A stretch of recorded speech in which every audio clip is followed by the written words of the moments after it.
तो हेलो दोस्तों, उम्मीद है कि आप लोगों को मेरी ये कहानी वीडियो पसंद आ रही होगी। तो मेरे आज की कहानी का शीर्षक है सौतेली माँ। तो चलिए शुरू करते हैं।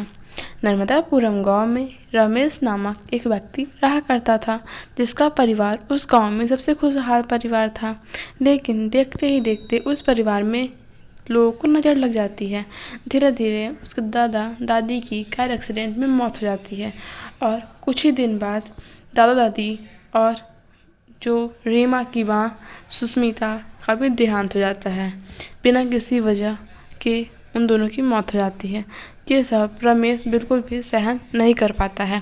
सोचता है कि मेरी 2 बेटियां ही हैं, मैं क्या करूँगा, कैसे इन्हें पालूँगा पोसूँगा।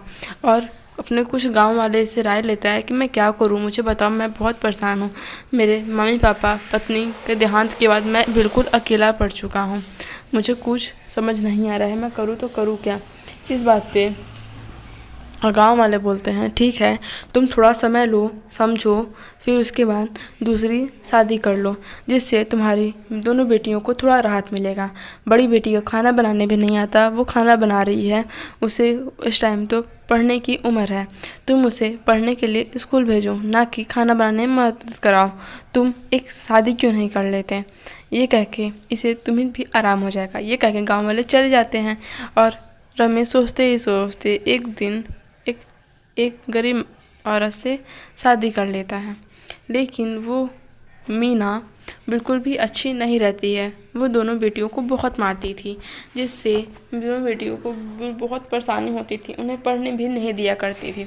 लेकिन रमेश को लगता था कि मीना उनकी दोनों बेटियों को बहुत अच्छे से रखती है, क्योंकि जब भी रमेश अपने काम से वापस आता तो रीमा दोनों बेटियों से बहुत प्यार से बात करती, इतने प्यार से बात करती कि लगता ही नहीं कि वो दोनों किसी और की बेटी, ऐसा लगता कि वो रीमा की ही बेटियां हैं।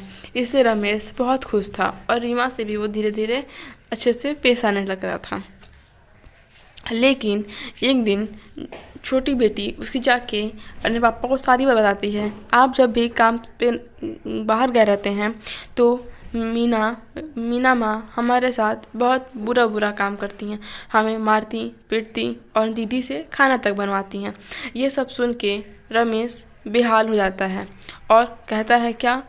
और दूसरे ही दिन रमेश काम का बहाना करके दूर कहीं छुपा रहता है। कहता है मैं काम से दूर जा रहा हूँ, मुझे आने में 2 दिन लगेंगे। और तभी रमेश उसी घर में छिप कर सारी बातें सब कुछ देखता रहता है।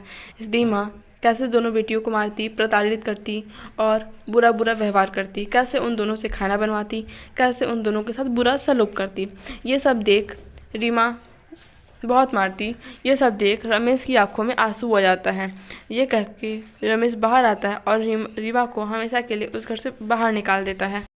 फिर रीमा को बाहर निकालने के बाद उन दोनों की बेटियों को वो गले से लगाता है और कहता है कि आज से मैं ही तुम लोग का पालन पोषण करूँगा, मैं ही तुम्हारी माँ और बाप बन के रहूँगा, तुम्हें जितना हो सके उतना अच्छी ज़िंदगी देने दूँगा।